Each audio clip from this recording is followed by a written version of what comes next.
It's July 2022. There's been some nifty updates. Grom have simplified the setup process, so it's time for a new video. This is the first screen you'll see. It's the only time you'll see it unless you do a factory reset.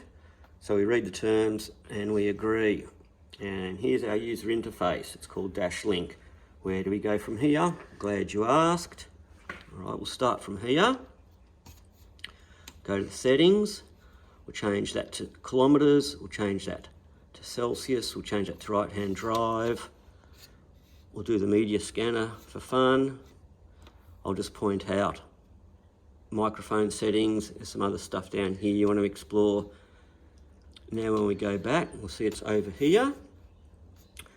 Let's get it underway. You used to have to add these to the home screen like this. I encourage you to have a look around because there's lots of stuff you can do here. But now we've already got CarPlay here. So what we need to do is pair our phone. So we go to the next page, which is support. Go to Bluetooth. We'll open up our devices. I've got the Bluetooth settings already there. Pair new device. Archie was nice enough to lend us his phone.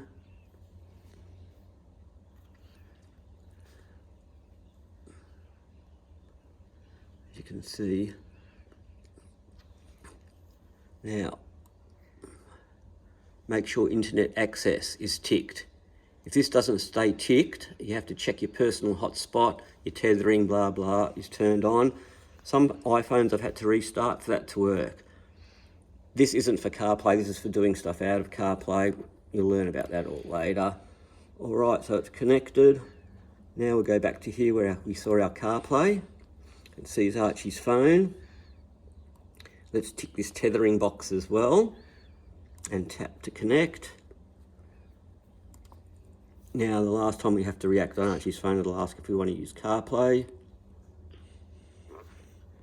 Yep, let's use CarPlay. And hey presto, welcome to CarPlay. Everything's here. If you want to rearrange any of these, you do that on your handset, not on the Grom.